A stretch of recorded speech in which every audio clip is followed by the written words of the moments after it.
Welcome back to the Voices of War. As wars rage in Gaza and Ukraine, trust in the so-called rules-based international order is eroding. Diplomacy is on the defensive, Western media is increasingly accused of double standards, and the line between legitimate defense and disproportionate violence grows ever more blurred.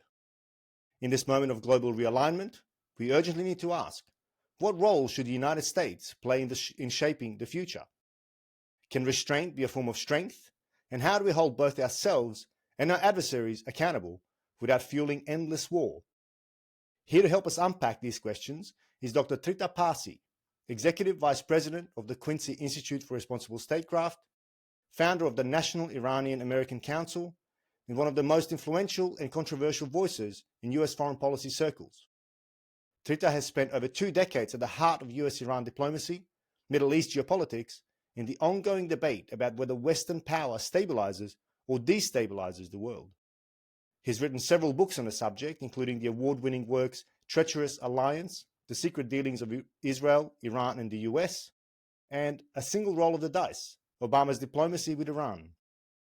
His critics accuse him of being too sympathetic to the Iranian regime, while his supporters hail him as a clear-eyed advocate for peace through diplomacy. Today, we'll challenge some assumptions and explore what it really means to practice responsible statecraft in an age of deepening global division. Trita, thank you very much for joining me on the Voices of War. It's a real pleasure to host you. Thank you so much for having me. So, thank you for describing me as controversial. These days, if you're trying to make change and you're not controversial, then you have failed. So that's a success. That's right. It is. It's an honor. And if everybody dislikes you, that's also a good thing. Not necessarily. I'm not in the school of yearning to have as many critics as possible, but I think we're at a stage in political evolution, particularly in the West, in which the type of strategy that may have worked in the past, with social media and everyone having an opinion and governments spending a lot of money faking Twitter accounts to tear people down, etc. It's just come with a territory that unfortunately you cannot have an impact without at the same time being controversial, I fear. Absolutely, yeah, rocking some boats. And I've certainly not as much as you, but I've certainly experienced that even through my own podcast, which is a scary reality. But just before we dive into, I guess, the geopolitics, maybe I would like to start with getting to know you a little bit better, because as we briefly touched on before we started recording, I think you have a very fascinating background, and one that perhaps explains your choice of career rather well. So can you give us a quick snapshot of how you came to do what you do? Sure. I was born in Iran. My family fled to Sweden right before the revolution. My family's from the southern part of Iran. My dad was a university professor who was jailed both under the time of the Shah and then later on under Khomeini's government as well, having been a critic of the Shah and later on the Khomeini government. And we ended up in Sweden, a couple of months after we arrived in Sweden. The war began. And as I said, my family is from the southern part of Iran, which is exactly where Saddam Hussein invaded Iran. So what was supposed to be a temporary refuge as hopefully things would calm down or some movement towards a better situation in Iran ended up essentially becoming permanent because of the war and also because of the direction that Iran took after the revolution. The more Islamic and the more repressive the revolution became. Yeah, and then I went back and forth between Sweden and the US and relocated here permanently 25 or so years ago to do my PhD at Johns Hopkins. Yeah. Well, again, as we alluded to before you and I started recording, I have a special place in my heart for Sweden, having lived there for 3 years.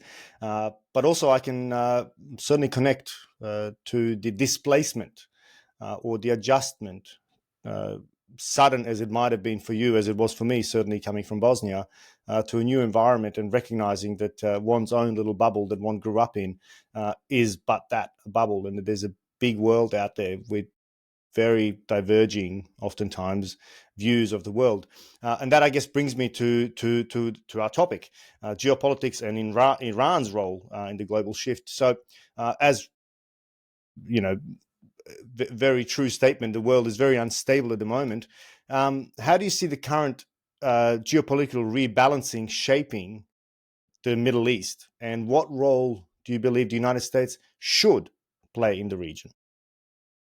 Well, the entire global geopolitical configuration is being reshaped right now. I think there is a view, oftentimes, particularly outside of the US, I think, in which um, Biden and his approach was seen as status quo. Trump is this disruptor, and he's now back disrupting things.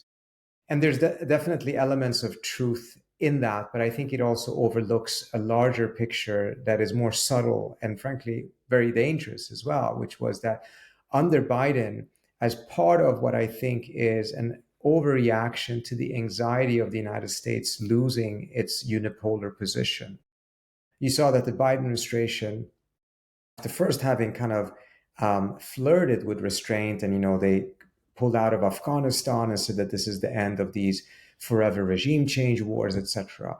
Once Russia invaded Ukraine, Biden went straight back into his Cold War persona, which he's obviously far more comfortable with, having had that persona on the front stage of American foreign policy for more than 50 years. Within that, we also saw how the Biden administration really started touting the rules-based order. It happened before Ukraine, but Ukraine really pushed it to the forefront. And that was oftentimes seen as some sort of an effort to retain a status quo and prevent countries such as Russia and China from challenging the global balance and the governing structure of the world. But I think if you scratch the surface, you see that actually it wasn't a status quo instrument. It was an anti-status quo instrument. It was a revisionist instrument, because he wanted to essentially move the world from a law-centered order to a rule-centered order. And the difference between the two are quite critical. A law-centered order means that at the end of the day, it's based on international law. And there's a very objective process for which laws, international laws, are promulgated, and what countries sign up for. It's voluntary. You sign up to certain treaties. The United States never signed the Rome Statute, and as a result is not obligated to arrest Bibi Netanyahu if he travels to the United States. Germany is, because it signed the Rome Statute. Now, of course, Germany has also been quite active in undermining several of these institutions at this point because of Israel. But that's a very different type of an order than one that is rules-based, because it raises the question, who's making the rules? What is the process? And why is it so that Western states take the lead in putting together rules and then expecting countries that were not part of the process that they have to be bound by them? It is a complete flipping of how law actually works. So this movement, I think, was part of the American overreaction to the anxiety of having lost its unipolar power. What you're seeing right now is a different manifestation of that same reaction, of that same anxiety, in which the Trump administration is deliberately trying to destroy a very large number of international norms. I mean, norms breaking seems to be the name of the game. They're going to take Greenland, and Canada needs to join, or using military force and the Pentagon to take out alleged drug smugglers from Venezuela, which should be a police job. I mean, there's rules and laws governing these things. And the criticism against the administration is something that they seem to be welcoming, because the entire point is to change the norms, reduce drain the restrictions. Swamp, right? Yeah, drain the swamp, but also reduce the restrictions on America's ability to use force. Because in this world, if there's one strategic comparative advantage the United States has, is that it is still the most powerful military in the world.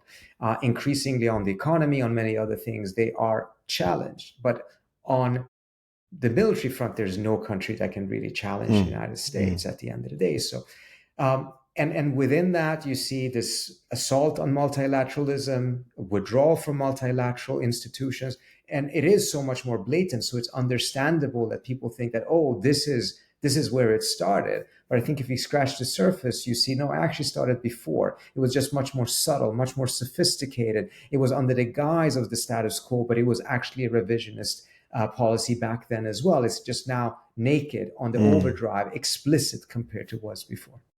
Yeah, in fact, that was the point I was going to make. I mean, when we're talking about between laws and rules, is it that we had laws, or that we projected an image of legality? Because there's many countries in the world who would say, well, no, as you rightly put at the end there, this is merely the facade coming down, the mask of Western hegemony, U.S. hegemony coming down, and its abuse of power. Is it then also that the kind of ramped up muscling of the U.S. through Trump is really trying to be a deterrent? He's trying to sell it. I mean, he's bringing, America's back. How much do you see in that? Is it actually having a deterrent effect, or are America's, i.e. Western enemies, hunkering down and getting ready for a bigger battle? Those are two great questions. Let me start off with the first one. Undoubtedly, there is a tremendous amount of valid criticism against international law to point out that it has been there's been a significant double standard in the manner that it's been implemented. There's huge holes in it. There's always been this exception for the United States. It has put itself above the law on numerous occasions, as have other superpowers. So all of those criticisms are absolutely valid, but I think we also have to recognize that those are usually assessment based on examples in the use of force of some of the most egregious and tense conflicts in the world in which you see that type of a behavior. There is on a daily basis a tremendous amount of international law that is being abided by everyone. And there's a huge difference from seeing that, yes, there's a body of international law and perhaps the top 5%, unfortunately, is not being followed in the manner that it should, and law is not strong enough. And it's a problem, but it's a completely different scenario if you actually have total anarchy, or even if you go to a situation in which half of the different laws, international laws, are being completely ignored or broken. So I think we won't fully understand how much stability, predictability the international system provided until we lose it. And then we'll realize that, yes, even with all of the hypocrisy that existed before, it was actually quite useful. And it did help a tremendous amount of reducing transaction cost of a whole set of different decisions, creating circumstances in which collective threats and challenges could be addressed much more effectively.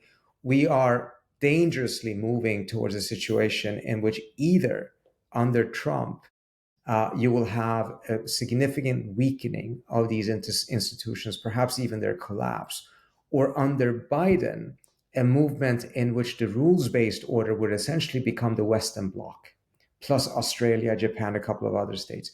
And there would be a set of rules within that order, and then there would be another order, perhaps led by China, perhaps led by Russia, perhaps led by a coalition of global South states. And then you would end up having a multi-order world, not just a multipolar world. And there's a significant destabilizing danger in that, because even under during the Cold War, as much as there were clearly two different orders, there was a super order. Both sides acknowledged, respected the authority of the Security Council. They may challenge many of its decisions, but they both played along with that super order. And there was arguments of how to interpret law, et cetera, et cetera. And that was very, very important. In fact, much of international law came during that period.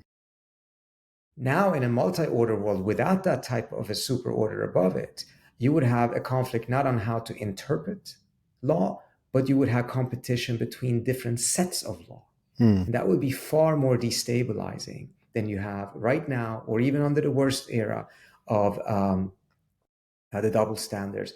And it would be not, I wouldn't put a number on it as to whether it would be worse or better compared to what Trump is doing, but it's important to recognize that both of these orientations of the United States, whether it is the Biden Democratic approach, or whether it is this much more aggressive Republican or Trumpian approach, both of them were at the end of the day hollowing out international law, hollowing out the international order, and being a challenge. And that's not to say that other states are not doing the same thing. I think a lot of criticism can be put forward against Russia, for instance.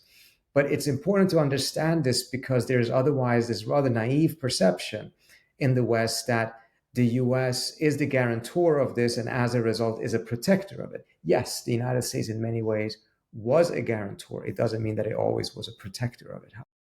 Because once these institutions no longer served its immediate interests, we saw how the US shifted. And a future world that will be multipolar, which means it's not bipolar. It's not that there's two superpowers and then there's a huge vacuum and a bunch of states at the bottom, but rather a multipolar world in which there may be two or three major powers, but then there's going to be a large segment of middle powers, which is a very different constellation than what we had during the Cold War. Under those circumstances, we need to build a much more inclusive order that is not reliant on one single guarantor, and certainly avoid a scenario of either a collapse of these institutions or a multi-order reality. That is so nuanced. There are so many strands to perhaps take it from through there, but I want to, and I'm sure we'll get to it, I want to zero in on Iran. So given what you've just said, the transition, inevitable or not, stable or not, what role does Iran play in this multi-order world that we're ever so increasingly, speedily entering? I would say compared to what it could have played, a rather limited role. Iran had all of the potential to be one of these middle powers today. Take a look at Turkey, for instance, that is playing quite a significant role. It has an economic foundation. It has become a diplomatic hub. We did a big project, for instance, called the Better Order Project. A lot of what I'm talking about now is actually coming from that. We brought together 130 scholars, former officials, defense ministers, foreign ministers from 40 countries to think through and develop detailed proposals on how to address these issues. We had our physical meetings in Istanbul because you couldn't have a meeting with Russians and Chinese and Europeans and Americans in Europe any longer. The Russians wouldn't be able to get visas. When it comes to where are the international airport hubs that have the largest connections to other capitals, Istanbul is number one. It has the largest number of direct flights than any other international airport. So in some very symbolic, physical ways, the movement of the center of the world was already shifting east. And you see much more taking place in Doha and Istanbul now than in traditional hotspots for multilateral diplomacy, which used to be in Europe. Which is interesting about Istanbul as well. It's the Bosphorus, and the bridge between the East and the West. There's also significant symbolism in that as well. Yeah, exactly. Now, Iran's economy, I don't remember the exact numbers, but quite a bit larger than that of Turkey in the year 2000. And today is, I think, 1/5 or 1/4 of what the Turks are. So Iran, as a result of its own policies, as a result of its own mismanagement, corruption, mafia style running the economy, but also international isolation, massive sanctions over the period of more than 2 decades, has led to a scenario in which Iran is nowhere near the full potential that it could be. And as a result, may be missing this window. There are these windows in history in which, and they're not necessarily very positive because they're usually very turbulent times, in which a new order needs to be built. We are in one of those windows right now. We don't know how long that window is. Post 1945 was another window. Prior to that, you go back to Congress of Vienna, et cetera, et cetera. But we are now in one or entering one in which we will either succeed in building some sort of a new, more inclusive order. And we worked a lot on, for instance, on what the new Security Council should look like in those circumstances. And that's either now for the next couple of years. And if you're well positioned during that period, you will be able to, with the right diplomatic finesse, get your country a very favorable position in that new order, which may not be justified by the actual power and influence that you have, and certainly not over time. I think perhaps the best example is France. France, through very clever diplomacy, managed to get a seat and a veto in the Security Council after 1945. Arguably, it did not deserve it then. It's very few people that would argue that France and the UK are such superpowers that they deserve a permanent seat and a veto in the Security Council. But the legacy of that moment is such that they're still there. And frankly, there's no way of getting them out. There's no permanent member that will leave the council. This is a window. If Iran had its act straight, if the circumstances were different, had pursued different policies, but also if it wasn't because this, at times, inherent hostility towards Iran that has existed from the West, then Iran, I think, could be in a very, very strong position to have a tremendous influence. It doesn't. I think Turkey, interestingly enough, does have that. And 20 years ago, it wouldn't be necessarily clear that that would be the prediction that people would have. I think if you take a look at the example of Australia right now, I haven't followed this case, the accusations that the IRGC had something or behind attacks, some anti-Semitic attacks in Australia. So I can't speak to that, but just looking at it from afar, it looked kind of funny to me. That's not to say that the IRGC hasn't been involved in things in the past or perhaps even in the present. But it sounded like Australia taking a strong step against Israel on Gaza needed to compensate that with something else. And the question, if that is true, I mean, this is our speculation at this, but if that is true, it raises the question: why is it that the cost of doing it with Iran, essentially making that accusation, seeing deterioration of the relations, perhaps a complete break of the relations, is one that the cost is sufficiently low that it could be considered worthwhile doing? That in and of itself is a reflection of both the loss of influence of Iran and the loss of connectivity between many Western countries and Iran as a result of more than 20 years of sanctions. 10, 15 years ago, 20% of Spain's oil were coming from Iran. Italy similarly had a significant import. So there was economic interdependence. It meant that both sides thought a little bit carefully about how they handled their relationship because it was costly to see it deteriorate.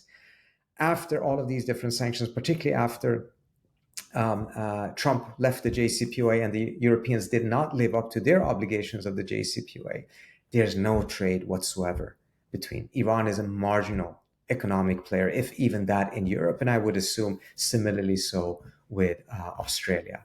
And if you are marginal with Europe and with the United States, then by definition, even though the world is becoming more multipolar and the West by and large relatively is losing influence, it nevertheless means that your influence is also taking a huge hit.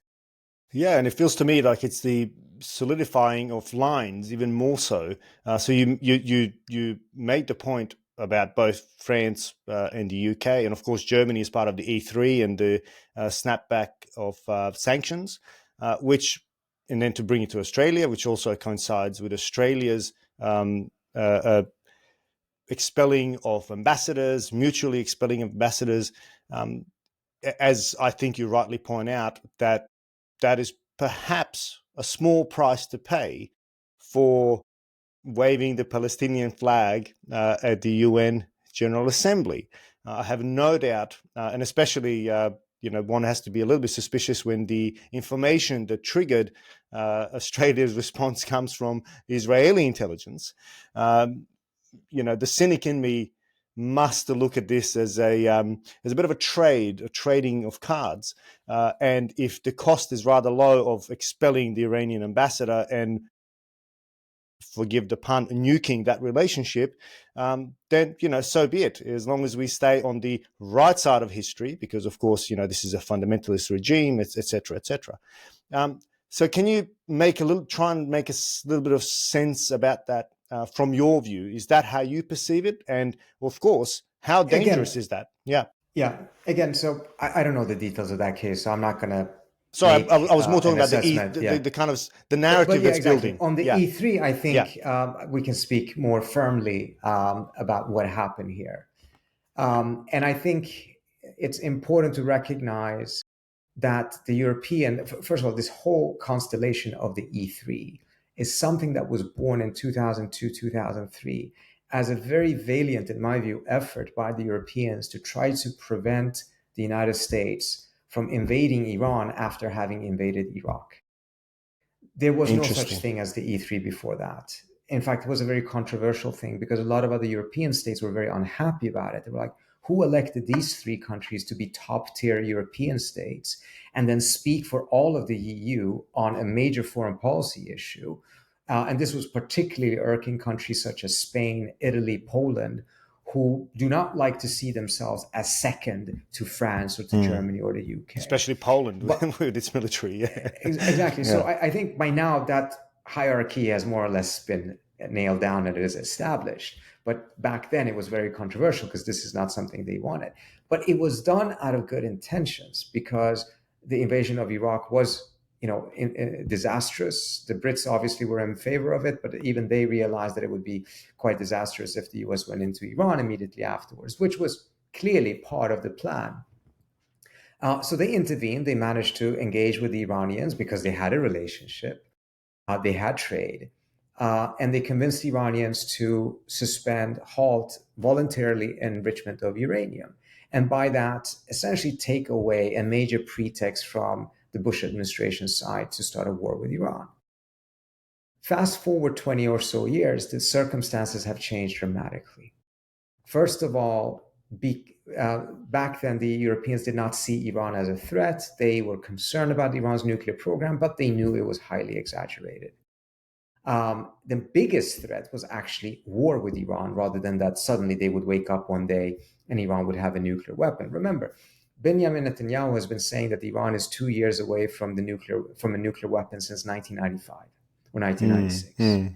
Time passes, but they're always 2 years away. So, the Europeans took a lot of that with a grain of salt, and rightfully so. That's not to say that there was nothing to be concerned about, but the hysteria was designed to push the US into war, not to push the US towards actually a diplomatic solution. 20 or so years later, things have changed dramatically. First of all, as I mentioned earlier on, after decades of these economic sanctions, there's no trade left between the Europeans and Iran.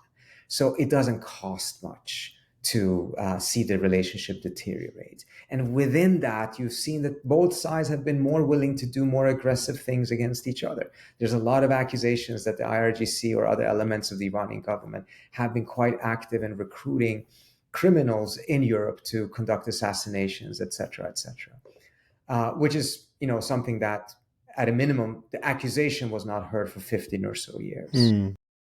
Secondly, you have Ukraine and the invasion by the Russians, which has just completely changed the atmosphere in Europe. An identity crisis, Europe that stood for diplomacy and multilateralism, dialogue was religion, was on the forefront of opposing diplomacy to resolve the Ukraine-Russia crisis. Within that, the Iranians supported Russia. And the Europeans describe Russia as an existential threat. I personally find that quite problematic. If it really was existential, Europe would have sacrificed much more and sent troops, et cetera, to defeat it, but they were not willing to do anything else but to beg the United States to send more weapons. That's not a sign of you actually really believing that it is existential. But nevertheless, that is the talking point. And then Iran is now suddenly supporting Russia in Ukraine, which then changed the perception of Iran dramatically in Europe. It was no longer a distant issue that the Israelis were constantly nagging about and annoyed the Europeans with. Now it was much closer to home. And on top of that, perhaps the most important factor, now you have Europe's relationship with the United States, the transatlantic link, being under tremendous, unprecedented strains. Because Trump and much of the American public is tired of Europe, is tired of the idea of paying for Europe's security when Europe actually is a wealthy continent and could pay for it itself. And I think it's gone quite a bit beyond that at this point, and it's taken a life of its own. But nevertheless, Trump comes back in, and he's putting a lot of pressure. And at some point, he's moving closer to the Putin position. And this is all worrying the Europeans. And they look how the construct of the Trump administration is. And they see that there is an element there, the more hawkish elements, Rubio and others, who are much more sympathetic to the Europeans on Russia, who were much more of the same line as Biden was on Ukraine prior to entering the Trump administration, and who probably will be the most sympathetic ears in that administration to the Europeans. But that element also has another pet issue, which is Iran. and supporting Israel against Iran. So I think one thing that may very well have happened here is that precisely because the cost of conflict with Iran or cost of deterioration of relations is much lower because there's not much of a relationship in the first place, because of a changed perspective on Iran, because of its support for Russia, and because of the fact that this may be one of the best ways out of almost no other way for the Europeans to endear themselves to elements in the Trump administration that can help push Trump in a more European-friendly direction on Ukraine, which is a far more important issue to the Europeans than what Iran is. I think this is part of the reason why the Europeans have gone forward with snapback. And part of the reason I think they designed it in a way almost to make it impossible for snapback not to be triggered. Sorry, can you cover what snapback is for those who might not be... The Iran deal pertained a completely innovative mechanism, which was that any one country in the JCPOA, a party of it, could trigger back all of the previous sanctions that the UN had imposed on Iran, including an arms embargo. And the Chinese and the Russians would not be able to veto it, which means that they preemptively gave up their veto. And this was designed to essentially disincentivize the Iranians from ever thinking about cheating on the JCPOA, because everything would quickly be snapped back on them. So much of the JCPOA was focused on making sure that the Iranians didn't cheat. Nothing was focused on making sure that the United States didn't abandon the agreement. And history turned out that it was the latter that was far more likely and did occur. But now the snapback provision expires in October. So the Europeans triggered the 30-day process for which, after those 30 days, if nothing is agreed upon, all of these old UN sanctions on Iran will come back in. And I don't think they did this because of a particular concern on the nuclear front, mindful of the fact that so much of Iran's nuclear program apparently had been destroyed by Trump, but rather that this has much more to do with their own relations with the United States, their desire to push the US in their direction on Ukraine, and the fact that Iran no longer is a costly card to sacrifice. Okay, that brings us to the, I guess, scary reality. So if we're building this narrative that Europe, and I'm so grateful for that clear and succinct explanation of how Europe might be viewing this, because it's dangerous. Because if it's saying, okay, Iran is cheap enough to cast out, the cost is really low, whereas the benefit or for Europe is potentially huge, i.e. rebuilding the relationship with the US or flying the flag with the US against Iran, an arch enemy of Israel, of course, which the US is unequivocally supporting, and Trump perhaps more so than any other, not perhaps, absolutely more so than any other president in the past. So we have this coalition that's perhaps not willingly building the narrative and supporting the narrative against Iran. Even countries like Australia, who I would suspect are unwillingly doing this. But the reality is we have now, broadly speaking, the key power centers of what we would call the West really kind of standing up against Iran, even after the 12-day war, which promised us that, the Iranian nuclear program was obliterated. Why are we doing this? Why is this happening? And I want to tie this into your rather public statements about the likelihood of another war between Israel and Iran. So over to you for that little thought bubble. So then we have to understand first what were the objectives of the Israelis in this war that they started on June 13th of this year. And in my assessment, they had three key objectives, of which only one was partially achieved. The other ones were largely failures. The first one was to get the United States finally into a direct military confrontation with Iran. The Israelis had tried to do this for more than 20 years. They finally succeeded, but not to the extent that they wanted. They didn't want just a one-off. They wanted the United States to engage in a full bombardment of Iran and all of its military capabilities, particularly the missiles.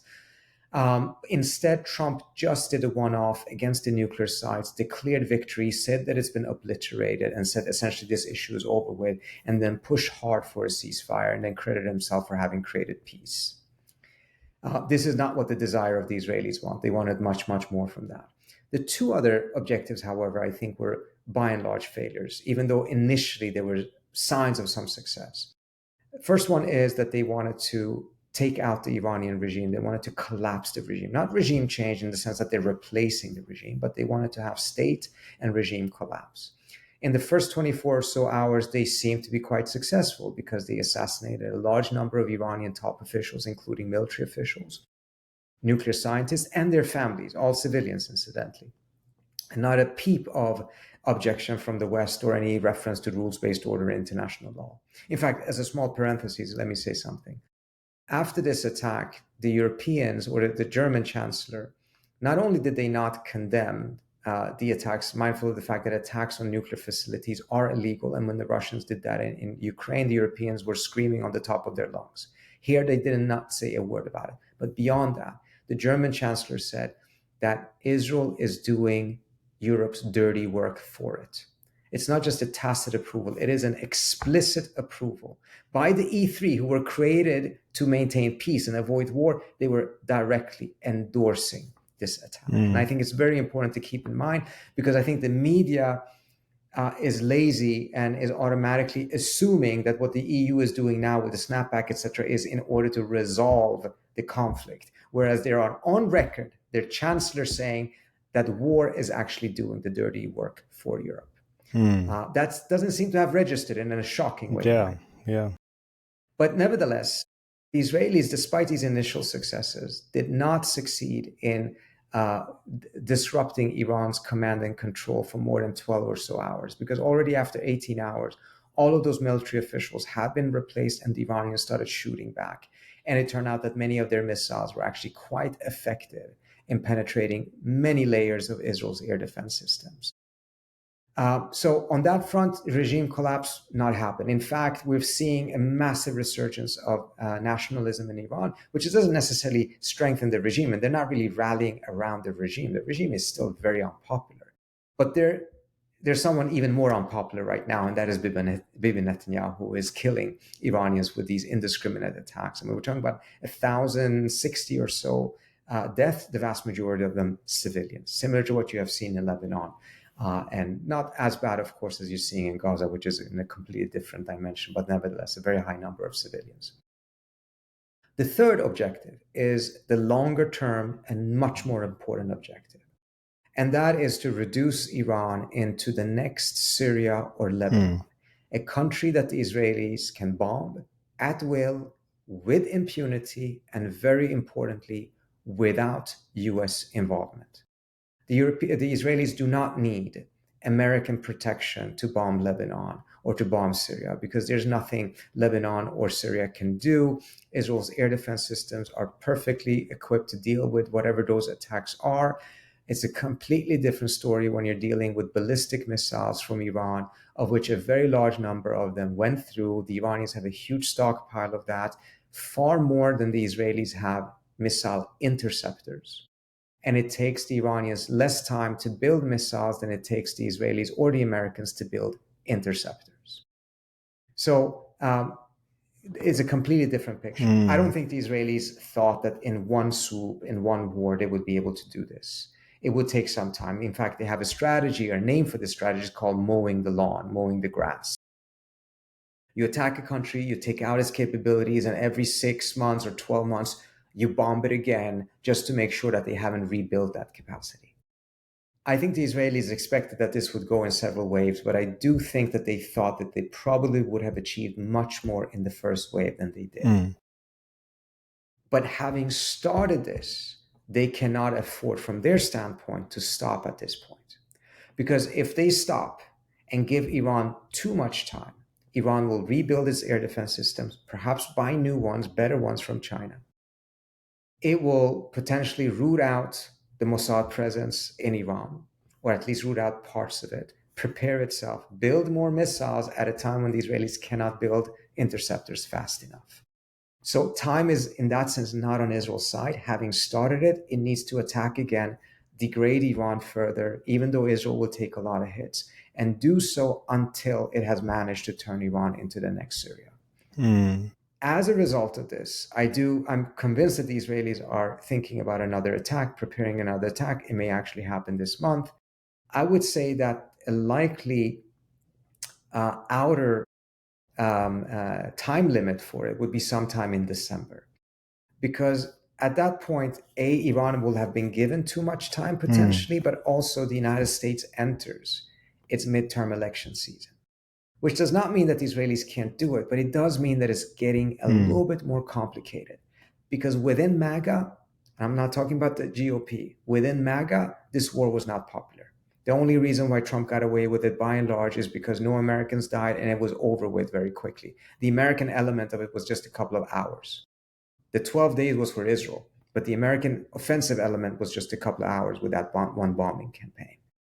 To have the Israelis go back, start another war, drag the US into it once more in a midterm election that is very crucial for Trump, he's already not doing well, I think would be too complicated, too messy. And as a result, I think the Israelis' preference would be to do it before December. Wow. Okay, so the way I see it is, I mean, it's wonderful the way you've laid that out. Israel, of course, that really well explained why it might want that. It can drag Trump in again sooner rather than later. Later becomes dangerous because Europe wants the relationship with the US. Europe waves the flag. What is the risk of this really kind of blowing out? Because, of course, we have to bring in the fact that Iran has increasingly built a relationship with Russia and China. And many are predicting or worrying about, what an incident that might spark a much bigger, dare I say it, global war. How worried are you that Iran might be the one that is the hill we all choose to die on, and the kind of the cascade, the domino effect, especially given what we talked about, Europe and its own follies, I would say. I would say quite a few circumstances would have to change for the Chinese to shift their strategy. They're very cleverly stayed out of all of these different things. They've managed to grow tremendously because they don't have 750 military bases around the world. They're not dragging themselves into everyone else's conflict. This is what we do in the US. This is why we restrainers believe that the US needs to really shift its grand strategy and not allow itself to constantly be dragged into other countries' wars. But if you've built, as you said, if you've built the military to give you that. The entire infrastructure of America's military is designed around the grand strategy of liberal hegemony. It's going to be very challenging, but not impossible, to shift that strategy. It will require a different infrastructure as well. But that's also part of the thing. It doesn't make sense to have 750 bases around the world if your grand strategy is restrained.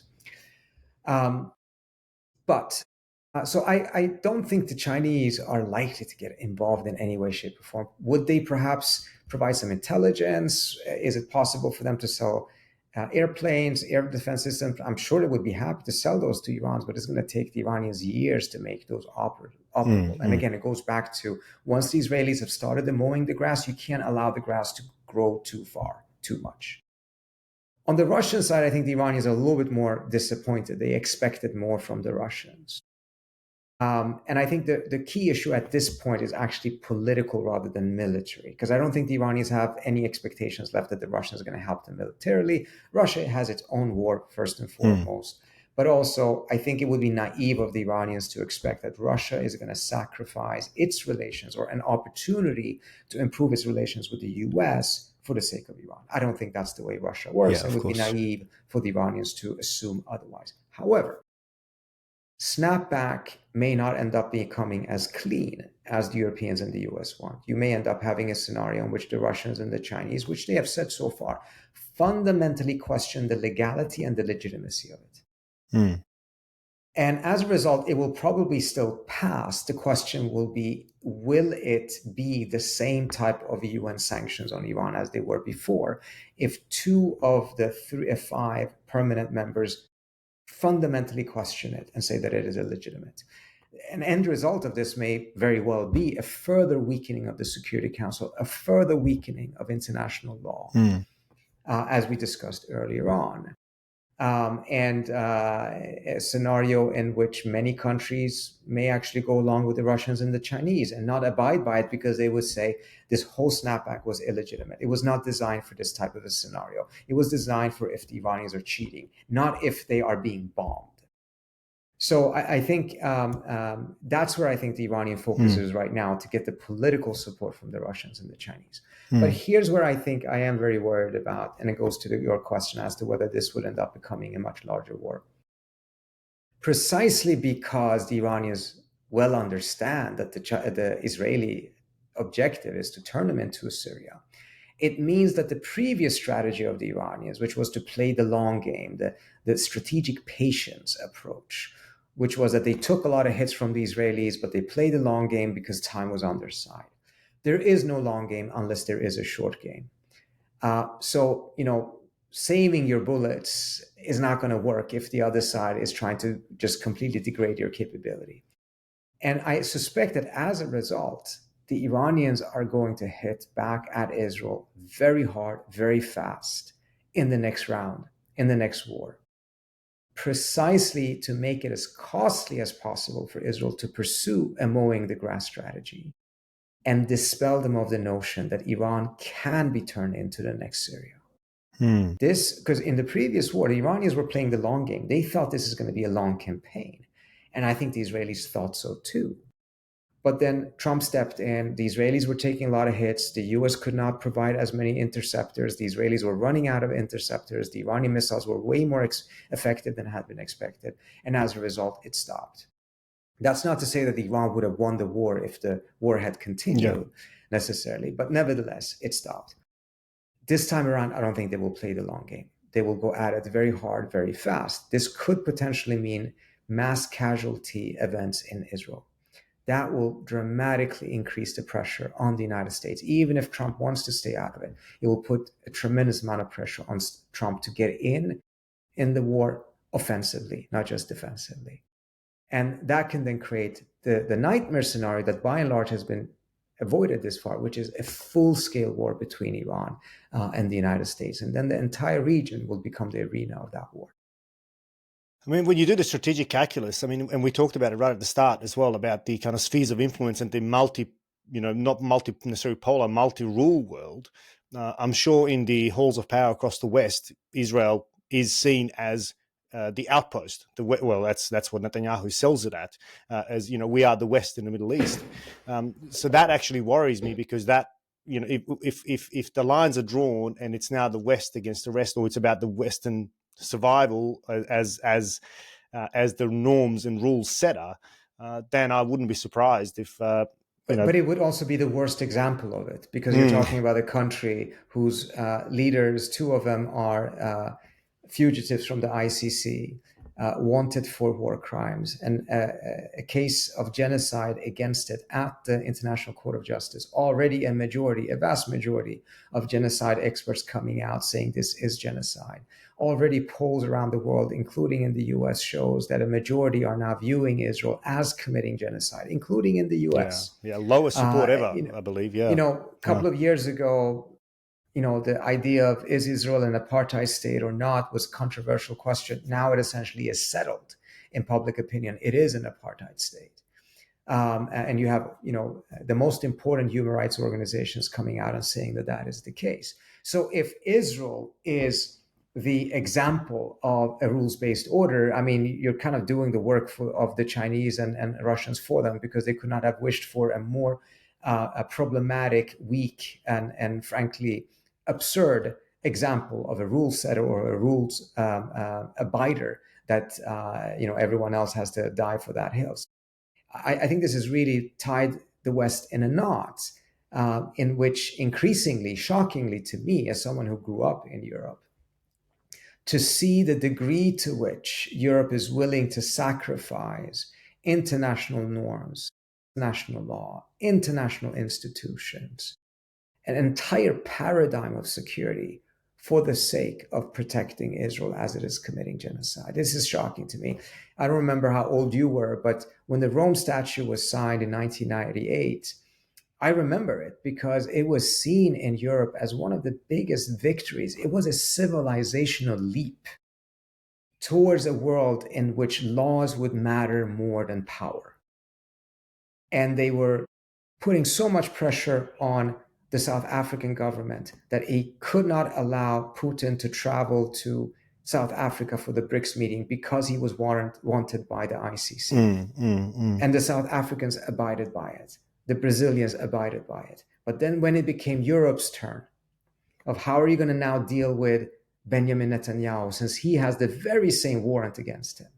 Not only did the Hungarians invite him and say that they're leaving the ICC, several European leaders, even though they haven't brought him there, they have said, and theoretically, we may invite him, and essentially said, we don't care about the ICC ruling. So this civilizational leap was sacrificed, was reversed for the sake of Bibi Netanyahu. As someone who grew up in Europe, I just cannot wrap my head around the strategic calculation here. I mean, as someone who grew up in Europe as well, I mean, and were we foolish to believe? I mean, I've just written an article that the bubble has burst, and the liberal order was merely an illusion. Did we believe in vain? I'm at a point now where I'm starting to think. I mean, the deputy prime minister of Sweden, also recently came out and said, along the lines of Israel is fighting our wars. I mean, my head is spinning as somebody who's believed, as someone who's joined the army to fight for those very liberal norms and ideals and aspirations. Feels to me like we have to look in the mirror and realize, well, maybe it was just a farce. And that's a hard pill to swallow. I'm willing to swallow that quite yet. And it's not because I have some sort of a romanticized, naive, whitewashed view of what it was in terms of embellishing it. It had a tremendous amount of ugly sides. There's no doubt about it. But when you look at the longer course of history and you look at those 70 or so years, it is at the same time difficult to draw the conclusion that they were not things there that help prevent wars, that help limit things, that help do a lot of different things that in the past would have been so much more difficult to do. And we could have ended up in a scenario that would be much, much worse. I mean, just keep one thing in mind. The very idea that using force to acquire territory is actually a relatively new idea. It came in the early 19th century. Prior to that, it was completely legit to use force to conquer territory. And if you manage to do so, congratulations, you own that, you deserve it because you took it by force, right? That changed as a result of World War II and a lot of the norms that were established, et cetera, et cetera. I'm not saying it's perfect or anything like that, but imagine being in a world in which that isn't the case. And this is going back to what I said earlier on, in which you have the effort to break the norms. When you talk about annexing Greenland or annexing Canada, it's all about reversing a lot of different norms that were set in place to restrain all states, not just some states, all states, to make the world less prone to war and violence. As much as we can and should criticize a lot of the flaws of that period, I think we should be very careful not to wish to go back to the world as it existed prior to this, because it was a much uglier world in many different ways. Yeah, I couldn't agree more. I'm conscious of our time. I know we've got a hard deadline, but we haven't really touched much on Iran itself. So perhaps just to kind of bring this to a close, what's happening in Iran? I mean, we are seeing that there's internal pressure, etc. There were protests for years, but as you rightly pointed out, the identity of what it means to be Iranian has been galvanized through the 12-day war, which we must say is not a surprise. It happens everywhere. What it means to be Ukrainian today is very different to what it means to be Ukrainian in January 22. So how do you see everything we've said actually play out domestically in Iran? It's a very interesting scenario, and I'm at the same time worried about it, because right now you're seeing a degree of hope that the regime has understood. And I use the word regime here specifically. It's not just about a government. It's about the entire system has understood that its biggest weakness was its very, very problematic relationship with the population and the tremendous unhappiness. The Mossad would not have been able to recruit this number of Iranians to work for Israel had it not been for a very significant degree of unhappiness. And I say that not to say that Iran is some sort of an exceptional case, but it is a country in which nationalism has been a very, very strong factor. It is a nation state. It is not a country whose borders were drawn by Europeans. Take a look at the rest of the Middle East and take a look at Iran. Iran has been a nation for more than 3,000 years. It has a bureaucracy that is also very, very old. So there is a completely different depth of nationalism there. But nevertheless, the Israelis were quite successful in this penetration. And this has then risen some hope that perhaps, surprisingly, an attack could actually force the government, the regime, to meet the population halfway. They have already on some issues, such as, the forced veil on women, which is still on the books, but it is not implemented at all in the same way.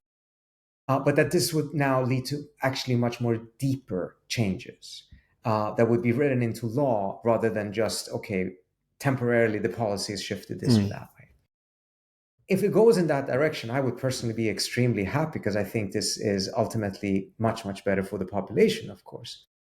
But the historical track record is not one in which war tends to lead to a liberalization of societies. It tends to do the opposite. So I am very worried that what we're seeing right now may be the type of initial reactions, but over time, it will be a much darker reality that will set in. And because that is not necessarily always the rule, but it is more likely to occur. Particularly mindful of the fact that the population will have some very serious questions to ask, which is, how could this happen in the first place? Why doesn't Iran have anything even near proper air defense systems? Why is it that its investment in many of these different aligned groups, whether it's Hezbollah or the Houthis or others, there are different kinds. They're not all proxies or anything like that. But nevertheless, where were they? What did that investment lead to? Why is it that the Israelis managed to not just penetrate society, but deep into the regime itself? And if they can't answer those questions in a satisfying way, well, guess what a government like that of Iran will do? It will just intensify repression. So I think we're in this moment in which there is some hope it could go in a direction of further liberalization, but the historical track record makes it, unfortunately, more likely to go in the opposite. Especially with all the external pressures being put on it. On that note, Trita, this hour has just flown. I feel I just checked my watch. So thank you very much. I hope. Thank you so much for having me. Really, really interesting, insightful conversation, and I hope we can do this again as Absolutely. This unfolds. But thank you very much for your time. Really appreciate it. Thank you.